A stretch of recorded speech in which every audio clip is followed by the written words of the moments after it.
The good, the bad, and the ugly. NASCAR at New Hampshire today delivered on drama, delivered on controversy, and gave us maybe the biggest upset of the season.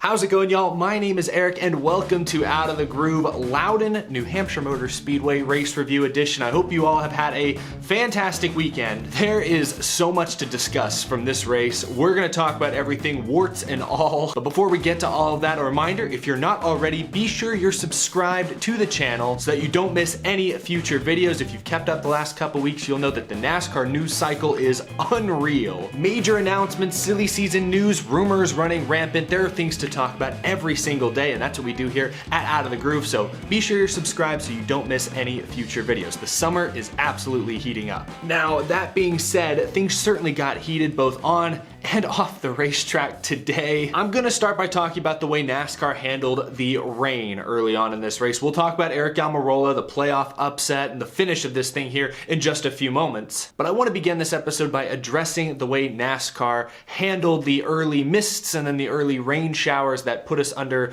an hour-and-a-half long red flag today. If you missed the very beginning of this race, it took place under dark clouds. 8 laps into it, Kyle Busch, the race leader, went spinning off into the turn 1 safer barrier, destroyed the rear end of his car. Behind him, second place Martin Truex Jr. spun out as well and collected the outside wall. Denny Hamlin spun out but didn't get too much damage. The track was wet. Too wet to race on with slick tires. NASCAR then threw the red flag, but they had plenty of criticism coming their way for waiting perhaps a lap or two, or maybe 8 laps too long to display the red flag. Kyle Busch was fairly restrained in his post-race comments, but NASCAR's inaction or slow reaction to the rain cost Kyle Busch his entire day. He only ran 8 laps and got a completely junked race car as a result. Not by any fault of his own. And Martin Truex Jr., they were able to repair it, and he must stay on the lead lap all race long, but was no longer competitive. The two of them had every right in the world to be upset with NASCAR because NASCAR, quite frankly, dropped the ball on this one, as they have several times this year when it comes to weather-related yellow and red flags. According to multiple drivers, it was lightly raining even before they took the initial green flag. According to Jim Utter, NASCAR race control even acknowledged that the track in some parts, there were weepers on the inside apron, were still wet, but they still turned them loose and dropped the green flag anyways. Steve O'Donnell from NASCAR got up in front of everyone on national television and, kind of relayed the play-by-play. Oh, it was our, official in the corner who first reported it was raining, then we asked the pace car, then race control. It sounds like there were just too many steps. It took them a lap or two at least too long to finally display the yellow flag, and that's what cost Kyle Busch a race car. Here's the deal. I understand NASCAR feels like it needs to be aggressive. It needs to do everything it can to complete the race within its scheduled TV window. I understand they have a lot of partners depending on that. The networks are depending on it. I understand NASCAR is under a lot of pressure to swallow the whistle and keep the race green at all costs. But in being aggressive, you risk crossing that line and having issues like you had here today. The race leader and the runner-up driver both wrecked their cars 8 laps into this race in front of their fans that were in the stands that now went home disappointed. With sponsors on the car paying millions of dollars, now not getting the TV time they were promised. NASCAR flew too close to the sun in this case. They took a risk and it did not pan out. And I wish I could say this was, the first time we've seen this happen. Like, oh, NASCAR will learn from this. It was just a rare error from race control. But it's not. It's not even the first time this season NASCAR has made questionable weather-related decisions. Go all the way back to the Daytona road course when they threw the caution late in the race for, a cloud in the sky, a rainbow in the background. I don't know what they were doing. They were really sensitive to weather on a road course. And then fast forward to another road course, Circuit of the Americas, where it was raining steadily throughout the event. They had rain tires on the cars, and then visibility became an issue, but NASCAR waited at least one restart too long to throw the red. And that led to a dangerous crash on the back straightaway. It had many drivers calling NASCAR's inaction out. In fact, we could go all the way back to the Charlotte Roval, the Xfinity race last year when they raced in heavy downpour conditions and waited way too long to throw the red flag. You can go all the way back to Texas last fall when a little rain shower in turn 2 might have helped end Kevin Harvick's playoff hopes, or championship hopes, when he as the race leader got into the outside wall because sudden rainstorm seemed to pop up. So it's become a pattern over the last year or so. NASCAR does not like throwing the yellow or the red flag for rain. They want to keep the race green at all costs, and I think it all comes down to staying within that TV window. They put that pressure on themselves, and it occasionally leads to lapses in judgment. They shouldn't have kept the race green as long as they did here today, and there's no excuse for waiting so long that the two race leaders slip and junk their race cars. NASCAR deserves plenty of criticism for that. Kyle Busch had every right to be upset. You know, he did go up and nudge the pace car a little bit to voice his displeasure, and I know NASCAR does not like that, so that might warrant some sort of midweek fine, but maybe NASCAR will look the other way because they know deep down that they kind of screwed Kyle Busch by making a bad call here today. So I want to talk about the weather stuff because we consistently look at all these instances I've said, like the Roval last year, Texas last year, Daytona Road Course, COTA this year, today. Kyle Petty and Dale Jarrett on NBCSN are saying it's a learning experience. NASCAR will learn from this. It's a learning experience. At some point, these need to become learned experiences. Not everything can be a learning experience. At some point, we just have to get it right the first time. Because based on NASCAR's recent history, I'm not convinced they learned anything today. I have a feeling the next time weather is threatening, they'll probably wait maybe a lap or two too long. They'll put some pressure on the drivers. They might wait a little longer than they should to throw the yellow flag. I guarantee you it will play out just like how it did today. Only hopefully next time, cars don't wreck. Hopefully next time they don't cross that edge. They're going to go all the way up to it as they can, but hopefully next time they don't cross that edge. At this point, drivers, teams, I wouldn't have faith in NASCAR's judgment when it comes to the weather because they messed up way too many times in the last year. It's a shame that this race led with kind of that black eye. There's some good things that came from it. I thought NBCSN's red flag coverage, all the interviews they did with drivers, I thought Dale Jr., Letarte, Jeff Burton sort of commentating Corey LaJoie and Bubba Wallace throwing the football with fans. I thought there were some very fun and enjoyable TV moments during the red flag, so I do want to give NBCSN a solid round of applause, especially with no Rick Allen there to anchor the broadcast. All the drivers and crew chiefs there did a pretty darn good job, kept me entertained. I didn't really get up once during the hour and a half red flag, I don't think. And that fan engagement with LaJoie and Bubba, always great when they bring the football out. So there were some good things. There were some positives that came out of the rain, out of the red flag, but again, NASCAR needs to shore up their judgment calls, their officiating when it comes to the weather. I know I piled on them for throwing that rainbow caution at the Daytona Road Course, but at this point going forward, I would prefer NASCAR err on the side of caution when it comes to weather-related yellows, because we've now seen how bad it can get if you wait too long to throw the yellow for weather. I don't want to see the leaders wrecking in the playoffs, for example. We can't have that happening every year. That's too much. So we'll see if this finally becomes the experience they learned from. I wouldn't bet on it. Let's just hope for dry weather during the playoffs. Anyway, I know I led with that, but once the race really got going, you know, a couple hours later than it was originally scheduled for, this was the best New Hampshire race I've seen in a long, long time. New Hampshire, it doesn't have a great reputation for being like a thrilling track. You know, it's a 1 mile track that kind of races like a short track. That's how everyone describes it. No PJ won this weekend, kind of threw everyone for a wrench. I think that contributed to the great action we saw today because up until Friday afternoon or Friday morning, I think everyone in the garage still assumed there was going to be PJ1 on the track. They'd done all the testing and work at the shops in preparation for PJ1, and NASCAR at the last minute pulled the rug out from under everyone and said no PJ1. And I think that added level of uncertainty, the fact that nobody had tested for New Hampshire with no PJ1, is part of what led to such great racing action today. But we did see great racing action really from start to finish. It's very, very hard to pass at New Hampshire, but it's not hard to get side by side with someone. That's what led to the great racing today. We'd see guys, you know, make a pass on the inside, but overdrive the corner, wash up, and let the other dude slingshot. Back and forth, up and under. You know, it was difficult to complete a pass and drive away, but it was not hard to get side by side, and that's what led to so many great moments. Guys rubbing into each other, guys maybe pinching each other down. Bubba Wallace maybe pinching Anthony Alfredo, spinning him out in stage one. Later in the race, Daniel Suarez move up and maybe squeeze Bubba Wallace into the wall, jacked him up, and that stacked everybody up. Chris Buescher got a lot of damage in that one. So you saw some accidents that were clearly just drivers either running out of grip or overestimating the grip or not knowing somebody was there. It was driver error. It wasn't just aero issues like we see at bigger tracks. It was the drivers just maybe making a mistake or getting caught up in someone else's mistake. And you know, when little accidents like that happen for those reasons, I welcome it. It shows that these cars are hard to drive and it's difficult to race in traffic. One good little bit of drama I didn't know I needed today was Quinn Houff versus Ryan Newman. In stage 2, I believe, we saw Newman just plow through Quinn Houff, put him up in the outside wall. Houff, getting repaired on pit road, said to his crew that, hey, get me out there. I want to get back at him. We saw him under caution go up and kind of door Newman a little bit. Quinn Houff versus the Rocket Man Ryan Newman, a rivalry I did not expect to see in 2021. Quinn Houff had the last laugh on Twitter, though, after the race, replying to Roush Fenway Racing saying, I have respect for equipment and those that work on the cars. I have lost respect for the driver. Look forward to hearing your announcement on Tuesday.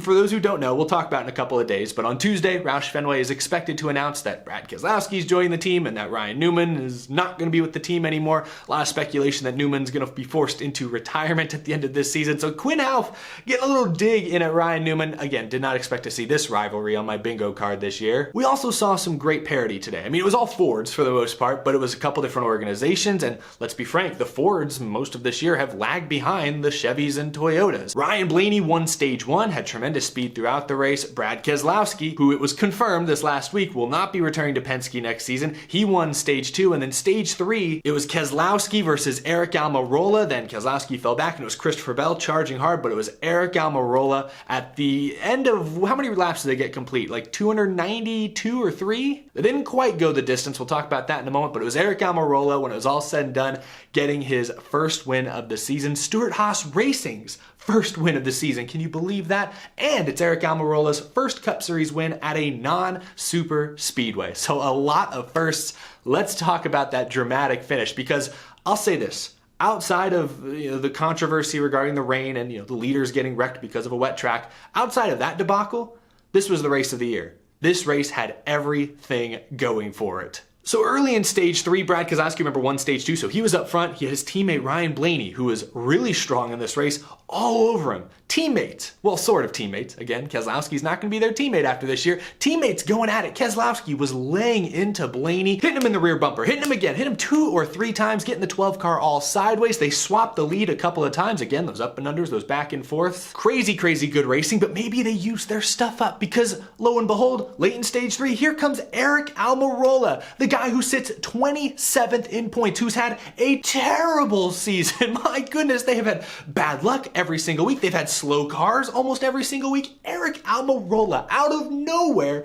comes flying through the top 5, works his way around Ryan Blaney, gets up to Brad Keselowski, and passes Keselowski in the closing laps. But there's still a pit stop left to be made, assuming the race continued to go green, because then darkness became a concern. After that lengthy red flag, NASCAR announced that they would tell the teams 10 laps to go whenever they thought the race was getting too dark to be completed. Nobody knew when NASCAR was going to make that judgment call, so everyone was on edge in that final stage. Eric Almirola trying to decide when to pit, finally decides to pit, loses the lead. Matt DiBenedetto, another driver who this week announced he would not be returning to his current race team, still trying to make the playoffs. He tries to stretch it. He tries to play a game with NASCAR, daring them to call the 10 to go signal. The drama, the intensity ratcheting up. Finally, Matt DiBenedetto can't push it any further. He's forced to pit, and then just a few laps later, Eric Almirola, now in the race lead, gets the 10 to go signal as Christopher Bell, a guy who won yesterday in an Xfinity car, who's only won once in his NASCAR Cup Series career, begins to mount a charge. 2 seconds back, 1.5 seconds, 1 second back. All of a sudden, Eric Almirola looks up and Austin Dillon's in front of him. Oh, it's just Austin Dillon, no big deal. Austin Dillon is currently the last guy in the top 16. If Almirola wins this race, Austin Dillon's out of the playoffs. He becomes 17th. So Austin Dillon, credit to him, did not race Almirola dirty or anything by any means. He just drove hard. He raced his line, held his line for the most part, but just put together qualifying laps, or the closest thing he could come to it. But that slowed Almirola a little bit, so now it's half a second back to Christopher Bell. Honestly, if they'd let the race go green, because I think when they gave the 10 to go signal, I think there were 18 or 19 laps to go, with the scheduled distance. If the race had had those final 8 or 9 laps, I think Christopher Bell would have got to Eric Almirola. I don't know that he would have passed him. But with the 10 to go, Almirola trying to put together the cleanest laps he possibly can, and he manages to do it. He's a veteran driver. I've never said Eric Almirola is the best driver in the world, but he's a steady driver, that's for sure. And that steadiness, that consistency came into effect at the end of this race. He holds off Christopher Bell, ended up beating him by about 5/6 of a second, so not a photo finish by any means, but a tense finish for sure. Eric Almirola, who again came into today 27th in points, is now locked in, or effectively locked in, to the NASCAR playoffs.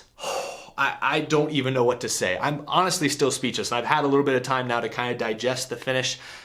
I'm a fan of overall the current NASCAR playoff format. I've said this many times. I think of all the playoff formats NASCAR has tried since 2004, this current iteration is the best. It rewards both consistency and success during the regular season, but puts an added emphasis on those final 10 races, especially the final 3 or 4 races as you get deeper and deeper into the season. I think it strikes a really good balance there. So overall, I like the current playoff format. But the one thing I've often said I don't always like about it is the win and you're in regular season rule. The fact that a guy guy who's, like Almirola, been 28th, 27th in points all year, can just win a race at Daytona or Talladega and lock themselves in.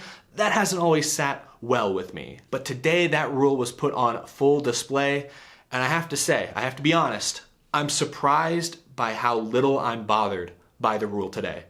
I honestly thought, when Almirola got to the lead, I thought for a second, man, this is going to ring hollow to me because I know he's taken a playoff spot from somebody who's been way more consistent this year. But when he crossed the finish line, something about it being New Hampshire, a driver's track, a track where the best car and driver shines. The fact that he didn't win this at Daytona when, you dodge the big wreck, you get the right push from somebody at the right time, anyone can win. The fact that this happened at a 1 mile, flat, difficult driver's racetrack, I think that's what's making the difference for me, because I'm still not a big fan of the win and you're in rule, but it's not bothering me today as much as I thought it would. And I think that's because, while yes, traditionally I prefer to reward solid consistency over just, the occasional great moment, at the same time, I do have to give this format credit. It gives fans a reason to watch their favorite driver race every single week. Aric Almirola, under any other format, his season would have been over months ago. 27th, 28th in points, terrible finishes, not leading any laps.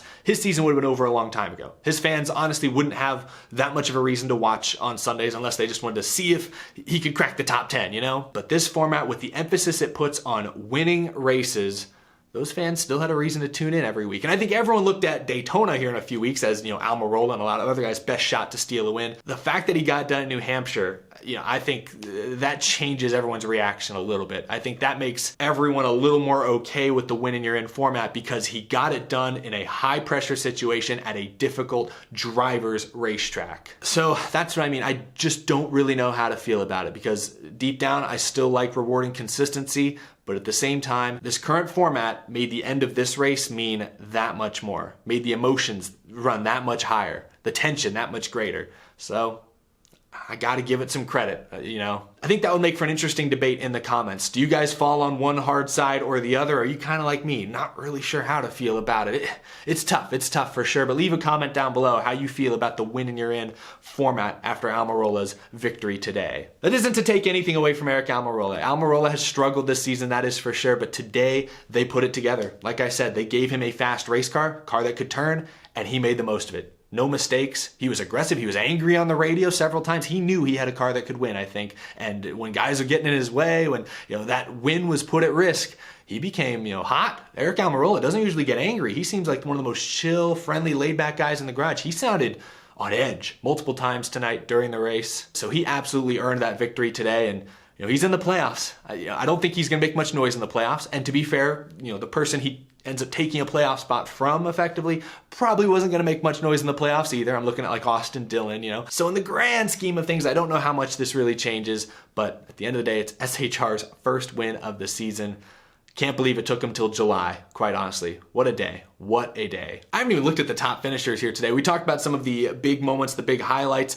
Aric Almirola gets the win. Christopher Bell almost swept the weekend. He comes home a close second. Good run for him. Couple of Penske cars behind them. Very different days for Keselowski and Logano. For the second year in a row, Keselowski had this race circled because it is, I guess, the closest thing we have to Phoenix the rest of this season. Flat, 1 mile. Not really that similar, but the closest thing we have. So Keselowski put a lot of emphasis on this weekend, and he had his best race in months. Led laps, won a stage, finished third.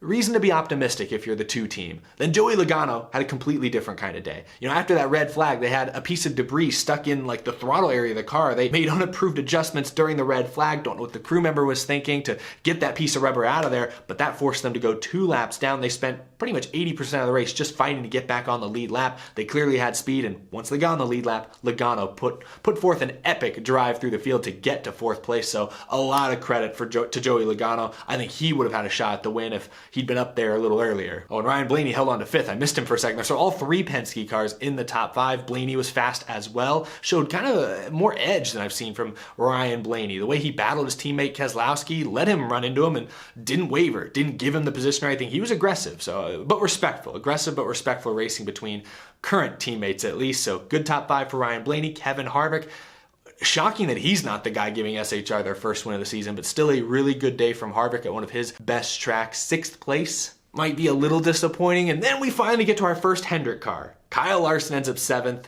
he wasn't the best Hendrick car today. Chase Elliott was probably consistently the fastest. I have no idea why he fell so far down the leaderboard. I think it was just bad pit stops at the end. I don't actually know. But even Chase Elliott maybe had 5th or 6th place speed. So the Hendrick cars, they don't look as good as they looked a month or so ago. I think whatever NASCAR has done, whatever NASCAR has sort of taken away from them, has clearly put them a little behind. I mean, I still think Larson, Elliott, maybe Bowman, maybe Byron, they're still going to make a deep run in the playoffs, but they got to find a little something new if they're going to win the championship as everyone expects. Another solid day for Ross Chastain. Denny Hamlin gets a top 10. He was my pick to win today, but had to make an extra pit stop late in the race because of a lug nut got stuck behind the wheel. Just fluke deal, so bad luck there. Attaboy Martin Truex Jr. I mentioned he was involved in that, lap 8 crash, the rain crash. They repaired that car with 5 seconds to spare. They came home and finished 12th. He ran about 15th, 16th, 17th with the damage. I don't know how he got up to 12th. Must have been a good pit stop. Maybe they continue to work on it, but solid recovery from what was, potentially a catastrophic, very disappointing day for Truex. But those are your top finishers from New Hampshire today. The Foxwoods Casino 301 or whatever it's called. Now, finally, I know this has been a long video. We've had a lot to cover. Let's put this race on the Groovy Gauge. I might have sort of tipped my score off earlier when I called this the race of the year. Well, outside of the rain disaster at the very beginning that did sour the mood quite a bit. That does make it hard to score. Just the racing, the action on track itself was the best I've seen from New Hampshire in several years. So make note, NASCAR may not need the PJ1 next year. The cooler temperatures today certainly helped, that's for sure. But man, the action on track today was fantastic. The drama at the end with the playoffs looming in the background, the drivers running up front that have, a lot of drivers running up front that have underachieved this year. I think that's what made the ending so thrilling. You had Brad Keselowski who, yeah, he has a win, but hasn't been as good this year as he would have hoped. Christopher Bell, who's looking to back up that win from Daytona months and months ago. And then of course, Aric Almirola looking to get his first win of the season and turn around what's otherwise been a miserable year. You had Matt DiBenedetto trying that other strategy, another driver that desperately needs a win. So I do think those scenarios played into the tension, made this an edge of your seat finish.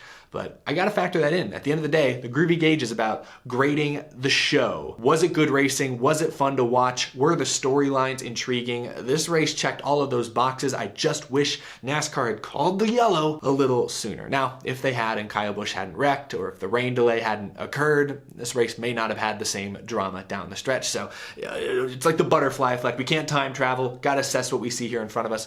I'm gonna give this a 95% on the Groovy Gauge. The only reason it's losing those 5% is because the bad headlines and the bad vibes we got from NASCAR's inability to competently judge rain. So that's going to dock it a few points, but 95%, that's the highest score I've given in a number of weeks. Still a great race. Going to remember this one for years to come. And congrats again to Aric Almirola and Stewart Haas. Let me know down below what you thought of this race. Maybe the rain delay, the rain disaster didn't bother you as much as it bothered me or other fans. So let me know down below what score you would give the, again, Foxwood Casino 301, whatever it's called, the New Hampshire race today. I look forward to seeing your responses. That's going to do it for this episode. Again, be sure to subscribe if you're new to the channel so you don't miss any future uploads. And as always, a huge thank you to my amazing Patreon supporters. I couldn't do this show without your tremendous support every single month. Lots to talk about this week. We still have to react to the SRX season finale. Roush has that announcement on Tuesday. There'll be plenty to talk about over the next couple of weeks. NASCAR is off, so NBC can show the Olympics, but we'll be back. Plenty to talk about. Thank you all for watching, and I will see you again real soon.